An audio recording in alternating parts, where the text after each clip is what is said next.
하나님의 말씀 시편 45편입니다. 구약성경 시편 45편 1절에서 7절까지만 봉독해 드리겠습니다. 1절에서 7절까지만 봉독해 드리겠습니다. 내 마음이 좋은 말로 왕을 위하여 지은 것을 말하리니 내 혀는 글 솜씨가 뛰어난 서기관의 붓끝과 같도다. 왕은 사람들보다 아름다워 은혜를 입술에 머금으니 그러므로 하나님이 왕에게 영원히 복을 주시도다. 용사여 칼을 허리에 차고 왕의 영화와 위엄을 입으소서. 왕은 진리와 온유와 공의를 위하여 왕의 위엄을 세우시고 병거에 오르소서. 왕의 오른손이 왕에게 놀라운 일을 가르치리이다. 왕의 화살은 날카로워 왕의 원수의 염통을 뚫으니 만민이 왕의 앞에 엎드려지는도다. 하나님이여 주의 보좌는 영원하며 주의 나라의 귀는 공평한 귀이니이다. 왕은 정의를 사랑하고 악을 미워하시니 그러므로 하나님 곧 왕의 하나님이 즐거움의 기름을 왕에게 부어 왕의 동료보다 뛰어나게 하셨나이다. 아멘. 할렐루야. 지난 10월 26일 날 일본 왕실에 경사가 있었습니다. 첫째 공주 마코 공주가 이제 결혼을 하게 됐어요. 그런데 결혼식을 못했습니다. 결혼식을 못하고 그냥 혼인신고만 하고 말았어요. 왜 그런가 하면 일본 국민의 91%가 축복하지 않아요. 그 결혼을 반대를 했어요. 그 결혼을 반대를 했습니다. 왜 그런가 하면 한 언론에 이제 공주의 신랑이 될 그 남자분이 아버지가 어릴 때 자살을 했고 어머니가 홀로 아이들을 키우면서 이제 금전적인 좀 이런 불미스러운 일이 있었대요. 그걸 보도를 하면서 이제 일본 국민들이 결혼을 반대를 한 거예요. 왜 그런가 하면 일본의 헌법 제1조에는 왕과 이 왕실의 모든 가족들은 일본을 위해서, 일본 국민을 위해서 살아야 한다고 되어 있대요. 그래서 우리의 명예를 떨어뜨리고 우리가 기뻐하지 않는다. 그래서 반대를 한 거예요. 근데 마코 공주는 결혼을 강행을 해요. 사랑하는 남자를 놓칠 수가 없죠. 이제 도쿄에 있는 국제 기독교 대학에서 둘이 공부를 하면서 만나서 사랑을 하게 되었는데 나는 왕족이고 공주고 이거 다 포기하고 사랑을 놓칠 수 없다고 이제 결혼을 강행하는 바람에 모든 국민들이 반대를 하고 결혼식도 올리지 못하고 이제 남편이 먼저 미국에 가 있는데 미국 대사관에 비자 신청을 해서 그 비자가 나오는 대로 이제 미국으로 떠난대요. 그래서 모든 이별식, 왕을 떠나는 어떤 의식 또는 이제 왕족의 신분을 버리면 보상급이 16억이 나온대요. 우리 돈으로. 그런 것도 다 포기하고 난 사랑을 찾아서 가겠다. 그렇게 이제 된 거예요. 왜 오늘 우리가 설교 전에 이 왕실의 결혼 이야기를 하는가 하면 사실은 오늘 이 시편 45편이 왕의 결혼 예식을 축하하는 노래입니다. 이게 왕의 결혼을 축하하는 노래예요. 왜 유대왕의 어떤 왕의 결혼 예식이 그걸 축하하는 노래가 이렇게 성경으로 기록되어서 우리 성도들에게 전해질까 좀 이상하기도 하고 궁금하기도 해요. 어떤 내용이길래 무엇 때문에 그럴까 궁금하기도 합니다. 오늘 시편 45편 제목을 한번 보실까요? 성경을 보시면 고라자손의 마스길 그랬어요. 이 고라자손들이 부르는 노래는 찬양대입니다. 예배하는 가운데 하나님께 찬양하는 찬양대가 고라자손들이고 마스길은 교훈이라는 뜻이에요. 그러니까 이 노래는 하나님께서 우리에게 주시고자 하는 교훈이 있는 거예요. 그리고 거기 보면 제목에 나왔죠. 사랑의 노래. 오늘 이 시편 45편은 사랑의 노래예요. 그래서 도대체 이 시가 무슨 사랑의 노래일까? 오늘 우리가 그 내용을 살펴보면서 은혜를 받고자 합니다. 먼저 1절을 한번 보시면 1절이 이렇게 되어 있어요. 내 마음이 좋은 말로 왕을 위하여 지은 것을 말하리니 내 혀는 글솜씨가 뛰어난 서기관의 붓끝과 같도다 그랬습니다. 어떤 마음으로 지금 이 시인이 노래를 하고 있는가? 어떤 마음으로 지금 이 노래를 기록하고 있는가? 그것을 이야기하고 있어요. 내 마음이 좋은 말로 왕을 위하여 지은 것을 말하리니 이렇게 번역을 했는데요. 원문의 뜻을 그대로 말씀을 드리면 나의 마음이 선한 말에 감동했습니다. 이런 뜻이에요. 이게 무슨 말인가 하면 지금 이 시인이 왕의 결혼하는 것을 축하하기 위해서 노래를 이렇게 기록하는데 이 마음속 깊은 데서부터 막 감동이 밀려 나오더라는 거예요. 왕이 너무나 좋아서. 이 사랑하는 왕, 이 존경하는 왕이 결혼을 하는데 신부도 아름답고 왕도 너무나 행복한 것 같고 그래서 그 왕을 위해서 노래를 하려고 하니까 이 속에서 막 감동이 막 얼마나 좋으면 그러겠어요. 얼마나 좋으면. 그 이어지는 말씀을 보면 내 혀는 글솜씨가 뛰어난 서기관의 붓끝과 같도다 그랬어요.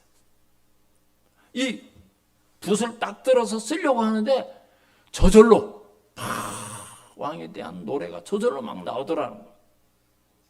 우리가 학교 다닐 때 백일장 뭐 이런 거 하죠. 저도 이제 백일장에 나가서 몇 번 상을 받은 일이 있어요. 근데 제가 이렇게 좋아하는, 제가 좀 아는 그런 제목이 나오면 시간이 없어 다 못 적어요. 한 번도 안 쉬고 쭉 나가. 근데 너무 깜깜한, 이거 도대체 뭘 써야 될지 모르겠다. 그런 제목이 나오면 아무리 궁리를 해도, 아무리 쓰려고 해도 진도가 안 나가요. 진도가 안 나가는 경우가 있어요. 이 시인은 이 신랑 되신 왕, 이 신부와 이 결혼하는 이 모든 관계를 생각하니까 마음에 감동이 일어날 뿐만 아니라 붓이 막 내달려 저절로 노래가 막 만들어지더라는 거예요. 마치 성경을 많이 연구하고 성경에 대해서 학식이 풍부한 서기관들이 성경에 대해서 거침없이 기록하는 것 같이 이 시인이 지금 그런 마음, 그렇게 노래를 만들고 있다는 거예요. 근데 이 왕이 누굴까요? 이 시편 45편을 다 읽어봐도 마지막 17절까지 다 읽어봐도 이 사람이 솔로몬인지 다윗인지 사울 왕인지 히스기야 왕인지 신분이 몰라요. 안 나와요. 누군지 몰라요. 정말 왕에 대해서 극찬을 하고 있는데 이름을 모르겠어요. 이 사람이 누군지 도저히 신분을 알 수가 없어요. 그런데 이제 이 오늘 시편의 내용이 저 신약 시대에 가서 히브리서에 이 구절이 나와요. 히브리서에. 히브리서는 히브리 사람이 쓴 히브리 사람들을 위한 성경이에요. 그래서 이 히브리서는 성경을 잘 아는 사람들이 성경을 잘 아는 유대인들에게 하나님에 대해서 예수 그리스도에 대해서 기록한 것이 히브리서인데요. 히브리서 1장 8절을 보면 오늘 본문 6절과 똑같은 말이 등장을 해요. 그대로 오늘 시편 45편 6절을 그대로 이렇게 인용을 했어요. 한번 볼까요? 6절 말씀이 하나님이여 주의 보좌는 영원하며 주의 나라의 규는 공평한 규이니이다. 이렇게 기록이 되어 있죠. 그런데 히브리서에는 아들에 관하여는 아들, 누구의 아들일까요? 누구의 아들일까요? 하나님의 아드님에 관하여는 이제 그 기록을 인용을 했어요. 하나님이여 주의 보좌는 영영하며 주의 나라의 규는 공평한 규인이다. 똑같죠? 똑같은 그런 내용이에요. 아하, 그러니까 여기에 나오는 신랑, 여기에 나오는 왕, 이제 결혼식을 치르는 이 왕은 누군가 하면 하나님의 아들이구나. 하나님의 아드님이신 예수 그리스도의 결혼하는 그런 모습을 기록하는 잔치의 노래라는 것을 우리가 알 수가 있습니다. 오늘 이 시인은 누가 기록했는지는 몰라요.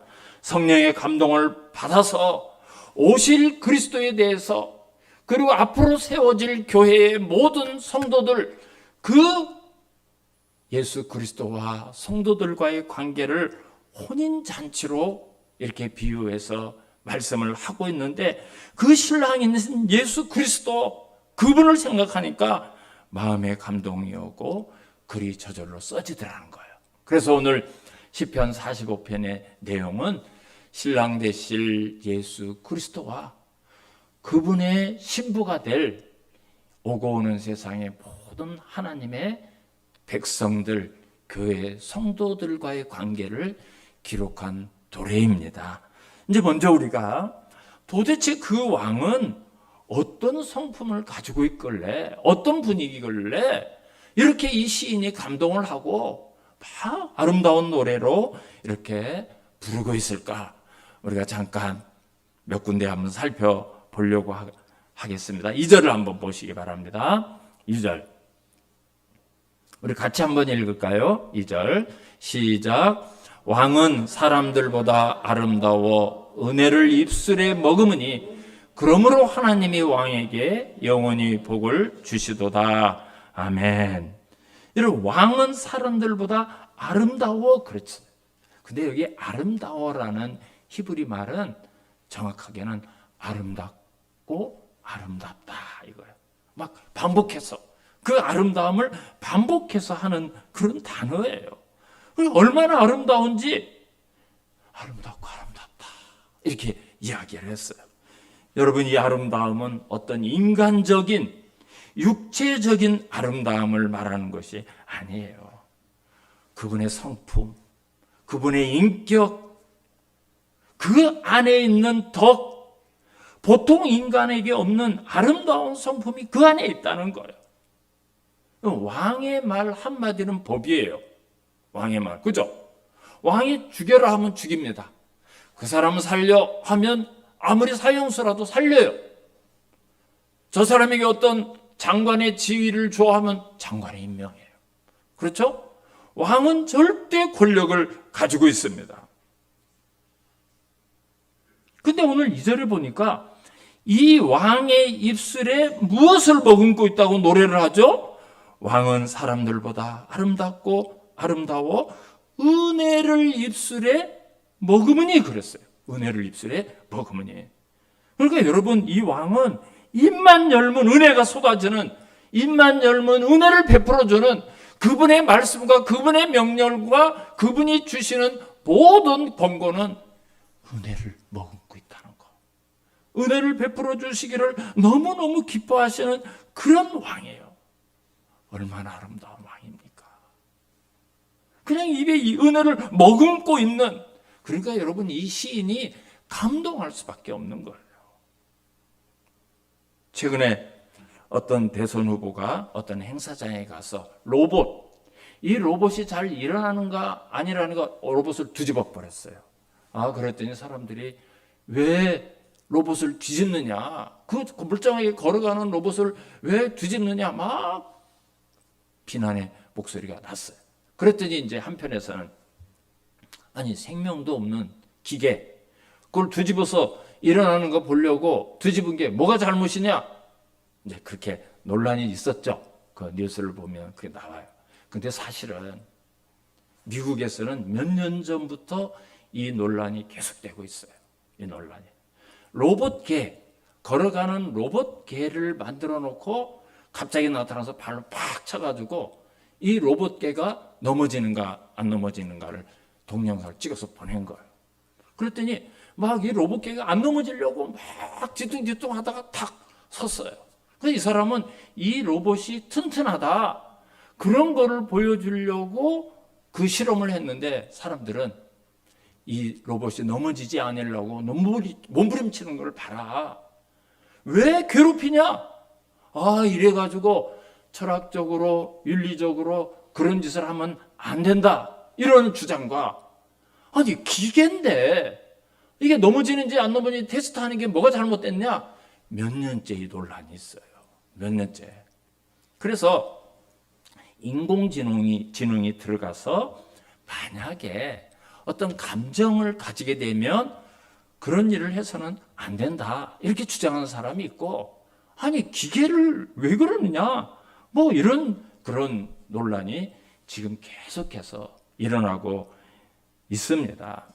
그런데 이제 우리나라에도 로봇 청소기, 로봇 서빙하는 그런 웨이터, 뭐 이런 게 이제 도우미, 이런 로봇들이 만들어져서 이제 활용이 되고 있어요.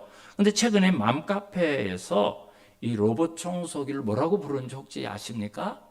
이모님으로 불러요. 맘카페 어머니들이 이모님으로 불러요. 그러니까 주부들의 가사 노동을 도와주는 동반자로 인식을 하고 있는 거예요. 그래서 이제 그 주부들이 모이는 인터넷 카페에서 말 안 듣고 어질르기만 하는 아들 녀석보다는 나를 도와서 청소해주는 우리 이모님이 너무나 좋다, 이렇게 이제 사람들이 표현을 한다고 그래요. 그래서 이모님이 청소를 잘할 수 있도록 큰 물건들을 내가 다 치워뒀다.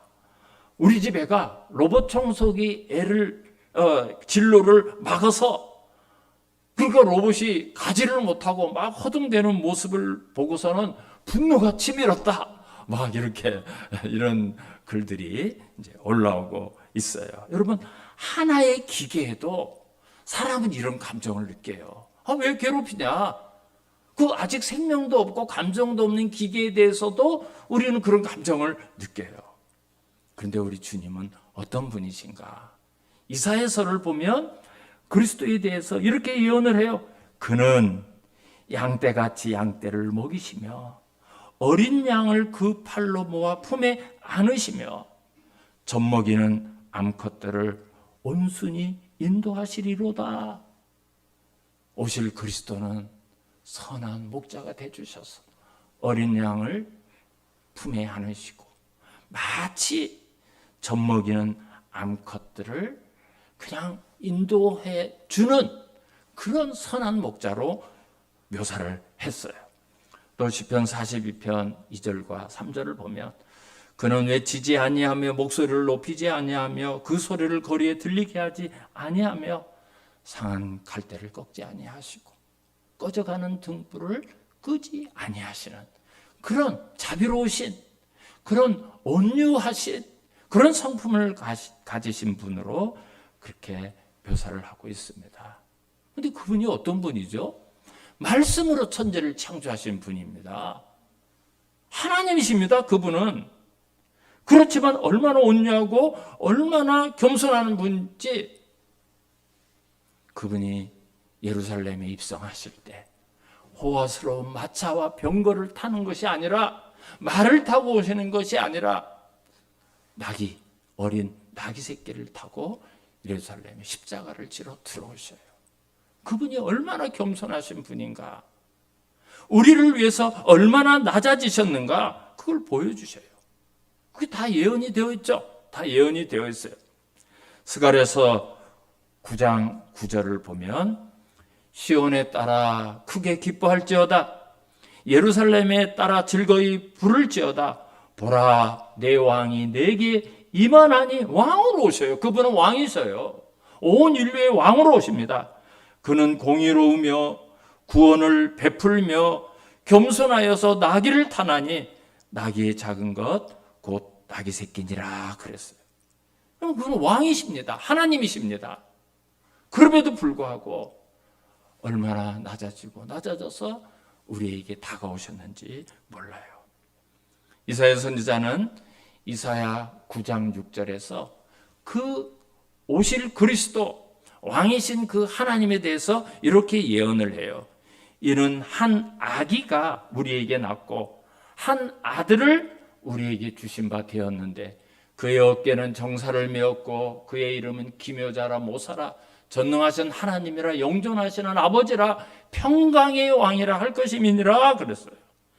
그 아기, 그 한 아들의 신분이 이렇게 많은 이름으로 묘사를 하고 있어요. 여러분, 정사를 어깨에 메었다 그랬는데 이 정사를 메었다는 게 무슨 뜻인가 하면 지배자다, 통치자다, 권세자다 그런 뜻이에요. 그 아기, 하나님 부부는 그 아기는 여러분 온 세상의 지배자고 통치자고 권세자입니다. 그의 이름을 뭐라고 그랬죠? 기묘자다. 기묘자다. 그건 어떤 직이나 신분을 말하는 게 아니에요. 그분의 하신 일은 너무나 놀랍다는 것. 그분의 하신 일은 너무나 기묘해서 우리가 다 이해를 할 수 없다는 것. 이스라엘 백성을 구원하기 위해서 애굽에 9가지 재앙을 내려요. 그래서 말을 안 들으니까 마지막 10번째 재앙을 내리는데 이스라엘 백성은 다 살아요. 히브리인 다 살고 애굽의 장자는 다 죽여버려요. 그리고 출애굽하는데 바다를 만났네요. 그 바다에 배 타고 건넙니까? 돌아갑니까? 하나님이 그 바다를 마른 땅으로 만들어서 이스라엘 백성이 마른 땅으로 건너가요. 그 바다를 마른 땅으로 건너가요. 물이 떨어졌더니 바위를 깨가지고 사막에서 물을 강같이 흐르게 해서 먹이셔요. 매일 아침마다 만나를 주세요. 길 잃어버릴까 봐, 더울까 봐 낮에는 구름 기둥으로, 밤에는 추울까 봐 불기둥으로 그들을 인도하시오. 그런 일을 어떻게 인간이 할 수 있습니까? 세상에 그런 일이 어떻게 일어날 수가 있습니까? 근데 하나님은 하시더라는 거예요. 기묘자. 그 뜻이 그분이 이런 일을 하신 분이다. 그런 뜻이에요. 그분은 아기로 오시지만 이사야가 뭐라고 말했습니까? 전능하신 하나님이라, 영존하시는 아버지라. 겉모습은 아기로 오지만 그분은 원래 아버지라는 거예요. 아버지. 평강의 왕이라. 평강의 왕이라. 그분이 이 땅에 그 권세와 그 권위와 그 전능한 힘을 가지고 우리를 심판하고 우리를 다스리고 통치하기 위해서 이게 아니라 구원하시기 위해서, 우리에게 평화를 주시기 위해서, 이 땅에 평강을 주시기 위해서 평화의 왕으로 오신다고 예언을 했어요. 그러나 그 왕이 너무 겸손하게 오시기 때문에 우리는 그분을 알지 못할 것을 예언했어요.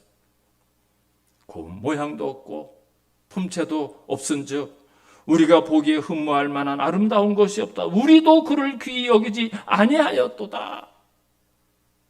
너무나 겸손하게 오셔가지고 알아보는 사람이 없다.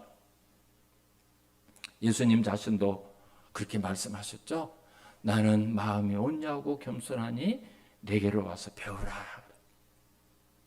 주님은 하나님이시지만 온 우주 만물을 통치하는 그런 전능하신 하나님이지만 우리에게 평화를 주시기 위해서 낮고 낮은 신분, 그 인간, 그것도 아기의 몸으로 우리에게 다가오신 분이에요.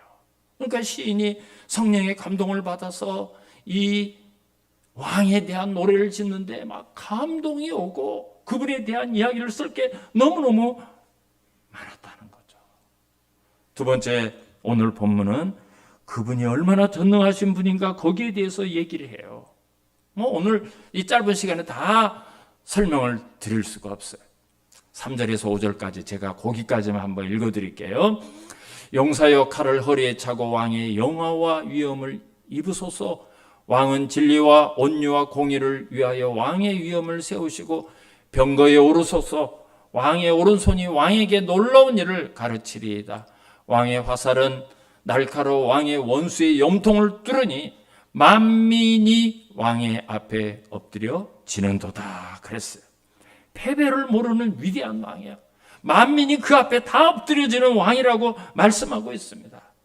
물론 역사 가운데 위대한 왕이라고 불려지는 사람들이 있어요. 알렉산더라든지 중국을 통일한 진시 황제라든지 그런 위대한 사람들이 있습니다. 역사를 평가하는 그런 사람들이 평가하는 사람들이 있어요. 근데 여러분, 위대함의 기준이 뭐죠? 우리 인류가 평가하는 위대함의 기준, 그것은 다른 나라를 침략해서 영토를 확장했다든지 점령한 나라가 많다든지, 여러분 대부분의 위대함이 그런 거예요. 대부분의 위대함. 그런 과정 속에서 얼마나 많은 생명을 빼앗아 갑니까? 얼마나 많은 민족들을 망하게 합니까? 황폐하게 합니까? 얼마나 사람들을 두렵게 합니까? 그게 위대함이에요. 인간이 말하는 위대함이 그거야. 중국의 초대 황제, 중국을 처음으로 통일한 진시 황제가요, 얼마나 잔인했는 줄 압니까? 자기의 명령에 토를 달거나 반대하는 사람을 다 죽였어. 이제 몽골이 쳐들어오는 것을 막기 위해서 만리장성을 쌌어요. 만리장성에 대해서 뭐 위대한 건축물이다, 뭐 세계의 불가사이다 하지만 그 만리장성을 쌓기 위해서 얼마나 많은 사람이 죽었는 줄 아십니까? 그 피해 건설의 결과입니다. 피해 건설. 중국을 통일하기 위해서 피가 바다를 이루는 그런 살육이 일어났지 않습니까? 아수르나 바벨론이 하나님의 도구로 쓰임을 받았어요. 근데 멸망을 당했어요. 다 멸망을 당했어요. 그 이유가 어디에 있어요? 자기들이 가지고 있는 힘, 능력, 하나님의 어떤 심판의 도구로서 하나님의 섭리 가운데 쓰임을 받게 하기 위해서 그들을 하나님이 세웠는데, 그 힘과 능력과 모든 권세가 내 거, 내가 마음대로 하는 거, 그것이 진리고 그것이 정의라고 생각해요. 얼마나 잔인한 그 악행을 했는지 하나님께서 그들을 심판하고 그들을 멸망시킬 것을 많은 예언서에 기록이 되어 있고 결국 심판을 받고 말았습니다. 그리고 자기들이 행하는 것이 정의예요. 자기들이 한 만행도 그것이 진리예요. 그런데 우리 주 예수 그리스도는 만민이 왕 앞에 엎드려지는 능력을 가졌고 권위를 가지셨지만, 오늘 7절 말씀을 보니까 왕은 정의를 사랑하고 악을 미워하시니 그랬어요.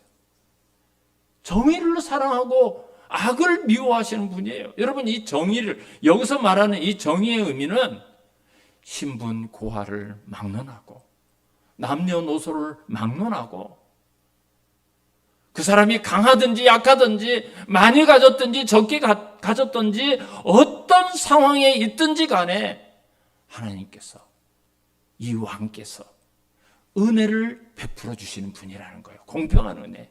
이 공평하다는 단어가 오늘 본문에는 여러 번 나와요. 다 똑같이 너는 나에 가까우니까, 너는 뭘 잘했으니까, 그게 아니라 모든 사람에게 다 공평하게 은혜를 베풀어 주시는 분. 예수님이 이 땅에 계실 때 뭐라고 말씀하셨어요?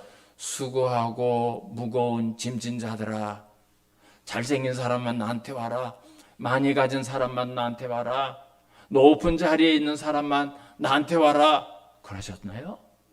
다 내게로 오라. 다, 모든 어떤 사람이 다 내게로 오라. 내가 너희를 쉬게 하리라 그랬어요. 내가 너희를 쉬게 하리라. 다 나에게 와라. 내가 너희를 쉬게 하리라.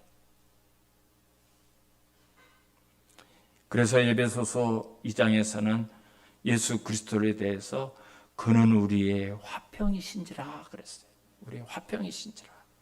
하나님과의 우리의 원수된 관계를 화목하게 하시고, 사람들과의 관계에서 원수된 모든 관계를 화목하게 하는 화평으로 오신 그리스도라. 화평으로 오신 그리스도. 여러분, 오늘 혼인잔치를 하는 왕은 이렇게 사랑의 왕이자 은혜의 왕이자 화평의 왕이십니다. 요한복음은 예수님을 이렇게 소개하고 있어요. 만물이 그로 말미암아 지은 바 되었으니 지은 것이 하나도 그가 없이는 된 것이 없느니라. 여러분, 만물이 하나도 그가 지은 것이 없는 게 없다는 거예요. 그래서 요한복음 시작이 태초에 말씀에 계시니라. 이 말씀이 하나님과 함께 하셨으니 이 말씀이 곧 하나님이시니라. 그 말씀이신 하나님, 그 말씀으로 천지를 창조하신 하나님, 그분이 인간의 몸을 입고 이 땅에 오신 거예요. 그분은 전능하신 하나님이셔요. 하나님이셔요. 그렇기 때문에 죽은 나사로를 명령해서 살려내시는 분입니다. 바람과 풍랑이 일어서 제자들이 죽게 되었을 때, 바람을 꾸짖고 바다를 꾸짖었을 때 바다가 잔잔해질 수 있는 능력을 가지신 분이에요. 그 예수님은 우리의 모든 형편을 돌아보시고 입술의 은혜를 머물고 계셔서 우리 모두에게 은혜를 베풀기를 기뻐하시고 은혜 베풀기를 원하시는 그런 하나님이시오. 그래서 구하는 이마다 받을 수가 있고요, 찾는 이마다 찾을 수가 있고요, 두드리는 자에게 열리게 할 수가 있는 분입니다. 그분은 그런 분이에요. 그분은 영원하신 왕이십니다. 세상의 왕은 짧게는 며칠하고 물러가는 왕이 있어요. 오래 해봤자 그저 수십 년 동안 왕노릇하지만 여기 신랑 되신 왕은 영원하신 하나님이시오 왕이십니다. 요한계시록 11장 15절을 보면 세상 나라가 우리 주와 그의 그리스도의 나라가 되어 그가 세세토록 왕노릇 하시리로다, 그렇게 예언했습니다. 또한 그분은 만왕의 왕이세요. 오늘 7절 말씀을 보니까 왕은 정의를 사랑하고 악을 미워하시니 그러므로 하나님이 곧 왕의 하나님이 즐거움의 기름을 왕에게 부어 왕의 동료보다 뛰어나게 하셨나이다 그랬어요. 왕의 동료들보다. 이것은 세상의 모든 왕들보다 뛰어나게 하셨다 그랬어요. 그걸 문학적으로 표현한 거예요. 문학적으로. 이 왕은 세상의 왕들과 비교할 수 없는 왕이에요. 세상에 그런 어떤 인간적인 그 정도의 왕으로 봐서는 안 됩니다. 요한계시록 19장을 보면 이 왕의 이름을 만왕의 왕이요 만주의 주라 이렇게 기록하고 있어요. 어린 양 혼인잔치에 그 이름이 이렇게 기록이 되어 있습니다. 이제 마지막으로 이 왕의 혼인잔치에 나오는 신부에 대해서도 오늘 성경은 말하고 있습니다. 여러분, 왕의 신부가 누구겠습니까? 바로 우리들이에요. 신부된 그리스도인들이에요. 주님의 몸된 교회가 왕의 신부입니다. 교회의 성도들이 왕의 신부예요. 우리가 잘 아는 에베소서 5장을 보면 남편들아, 아내들아, 부모들아, 자녀들아 이렇게 가족에 대해서 이야기를 하는 게 나와요. 여러분, 그건 가족 이야기가 아니에요. 신랑된 예수 그리스도와 우리가 어떻게 관계를 가지고 살아가야 되는가, 그걸 그 비유적으로 얘기한 겁니다. 그래서 사도 바울은 고린도후서 12장 2절에서 바울이 왜 복음을 열심히 전하는가, 내가 복음을 열심히 전하는 이유는 우리를 그리스도와 중매하기 위해서라 그렇게 표현해요. 그러니까 바울은 나 중매쟁이야, 여러분들을 신부로 신랑 되신 예수 그리스도와 중매하기 위해서 내가 이 복음을 전하러 다닌다, 그렇게 말하고 있어요. 이거 고린도후서 11장 2절을 한번 집에 가서 찾아보세요. 자기를 중매쟁이라고 말하고 있어요. 우리가 정결한 신부가 되어서 그리스도를 신랑으로 맞이하도록 하는 것이 바울의 삶의 목적이고 사역의 목표였습니다. 바울은 우리의 구원을 그리스도와 혼인하는 것으로 여기고 있었던 거예요. 예수님의 길을 예비했던 세례 요한도 요한복음 3장 29절을 보면 신부를 취하는, 신부를 얻는 신랑의 기쁜 음성으로 자기도 기쁨으로 충만하다 그랬어요. 그러니까 우리가 구원을 받을 때 예수님이 어떤 마음인가 하면 마치 신부를 얻은 신랑의 마음으로 기뻐하시는 그 음성을 듣고 세례 요한도 기쁨이 충만했다는 거예요. 그러니까 하나님이 우리를 어떻게 사랑하시는가, 얼마나 사랑하시는가, 그걸 좀 우리가 아셔야 돼요. 오늘 본문 9절부터 15절까지가 신부된 그리스도인을 소개하는 내용이에요. 이 내용을 오늘 다 살펴보지를 못해요. 근데 9절 제일 마지막 부분을 한번 보면 신부가 어디에 있죠? 9절 마지막에 보면 왕의 오른쪽에 서도다 그랬어요. 왕을 가까이 하는 여인들 중에는 왕들의 딸들이 있으며 왕후는 오빌의 금으로 꾸미고, 우리를 막 오빌의 금으로 막 이렇게 꾸몄대요. 왕의 오른쪽에 서도다 그랬습니다. 여러분, 우리를 얼마나 존귀하게, 얼마나 영광스러운 존재로 여기시는지 알 수가 있어요. 왕 대신 예수 그리스도, 신랑 대신 예수 그리스도의 오른쪽에 서 있는 사람, 그 사람들이 바로 여러분이고 저예요. 우리 성도들입니다. 하나님은 우리를 그렇게 여겨주셔요. 우리가 그렇게 할 어떤 근거가 있고 자격이 있고 어떤 조건 때문에 그런 게 아니라 그렇게 은혜를 베풀어 주시는 거예요. 그런데 신부에게 요구하는 게 있어요. 우리 마지막으로 그거를 한번 보겠습니다. 오늘 본문 10절과 11절, 10절과 11절 우리 같은 목소리로 한번 읽어보겠습니다. 시작. 딸이여 듣고 보고 귀를 기울일지어다. 내 백성과 내 아버지의 집을 잃어버릴지어다. 그리하면 왕이 내 아름다움을 사모하실지라. 그는 내 주인이시니 너는 그를 경배할지어다. 아멘. 이제 우리는 새로운 신랑을 맞이했어요. 우리가 해야 될 일이 있어요. 지금까지 가지고 있던, 왕의 신부가 되기 전에 가지고 있던 그 삶을 버려야 된다는 거예요. 이제는 그 신랑에 맞는 예수 그리스도 왕 대신 그분의 오른쪽에 선 왕비답게 우리의 삶을 살아야 된다는 거예요. 옛날에 그 상처진, 옛날에 그 어두웠던, 옛날에 그 지저분했던 그 삶을 가지고 와서 왕비의 자리에 설 수 없는 게 우리라는 거예요. 그래서 오늘 뭐라고 말해요? 딸이여 듣고 보고 귀를 기울일지어다 그랬어요. 이제는 신랑의 말을 듣는 거예요. 신랑의 말에 귀를 기울이는 거예요. 신랑과 마음을 같이 하는 거예요. 신랑과 하나가 되는 거예요. 그게 바로 우리가 가져야 될 자세요, 태도예요. 11절 보면 그리하면 왕이 내 아름다움을 사모할지어다. 우리를 사랑하는 것을 뛰어넘어서 우리의 그 마음을 어떻게 받아주시는가, 사모하는 마음으로 우리를 사랑한다고 말씀하고 있습니다. 우리는 지금까지 가졌던 삶의 모습이 있어요. 그걸 주님 버리라고 말씀해요. 그리고 새로운 주인이 생겼어요. 너는 그를 경배할지어다.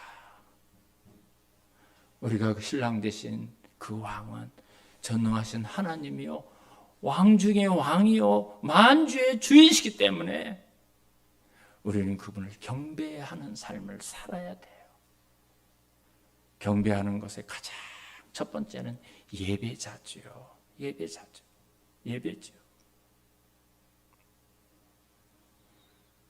그럴 때 그 신부의 아름다움을 사랑하신다고 말씀하고 있습니다. 이 사랑은 세상에 없는 사랑이에요. 어여쁜 신부를 얻고 기뻐하는 신랑의 사랑 같은 사랑, 하나님이 우리를 기뻐하는 그런 사랑입니다.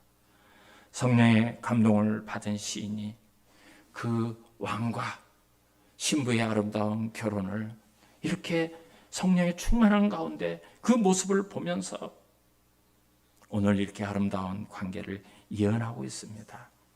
여러분, 우리가 예수를 믿는 순간 하나님의 백성이 되고 하나님의 자녀가 돼요. 그것도 영광스러운 거예요. 그것도 얼마나 놀라운 은혜인지 몰라요. 그러나 오늘 본문은 우리가 그 차원을 뛰어넘어서 그리스도의 신부가 되어서 혼인잔치를 하는 영광스러운 모습을 보여주고 있어요. 여러분, 요한계시록에는 어린 양의 혼인잔치가 여러 번 묘사되고 있어요. 여러 번 설명하고 있습니다. 이 모든 것이 하나님의 은혜예요. 하나님이 우리를 사랑해서 그래요. 그렇게 하나님은 우리를 사랑하십니다. 이 기쁨의 절정, 하나님이 우리를 얼마나 사랑하고 얼마나 기뻐하는지 그 절정이 바로 이 혼인 모습을 통해서 오늘 우리에게 말씀하고 있습니다. 사랑하는 성도 여러분, 이제는 저와 여러분이 그리스도의 신부가 되어서 오늘 말씀하신 것처럼 내 백성과 내 아버지의 집을 잃어버릴지어다. 그리고 듣고 보고 귀를 기울일지어다. 이 말씀을 기억하시고 그리스도의 신부로 살아갈 수 있기를 주님의 이름으로 축원합니다. 우리 다 일어나셔서 488장 찬송하시겠습니다.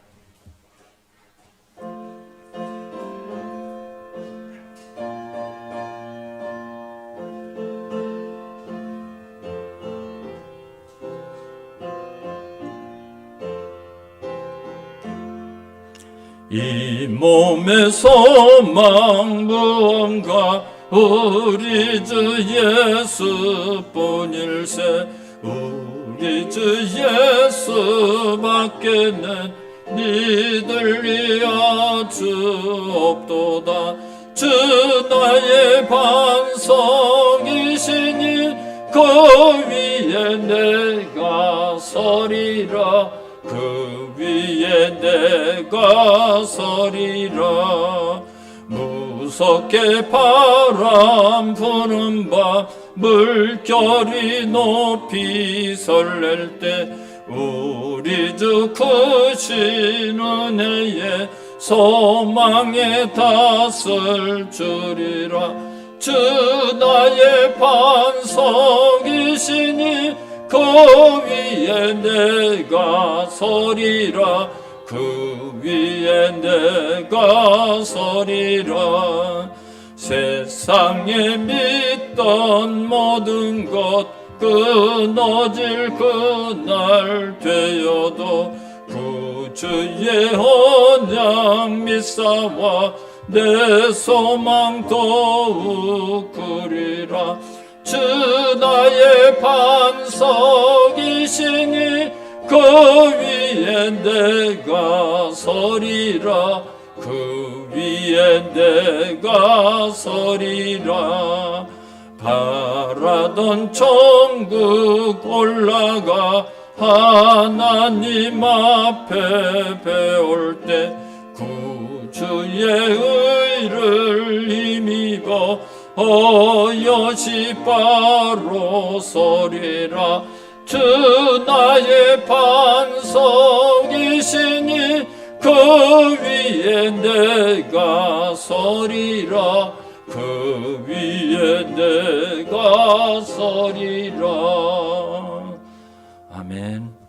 이제는 우리 주 예수 그리스도의 은혜와 하나님 아버지의 극진하신 사랑과 성령님의 교통, 감화, 위로, 인도하심이 그리스도의 신부로 살기를 소원하는 사랑하는 성도들 머리머리 위에 가정과 직장과 모든 삶의 터전 위에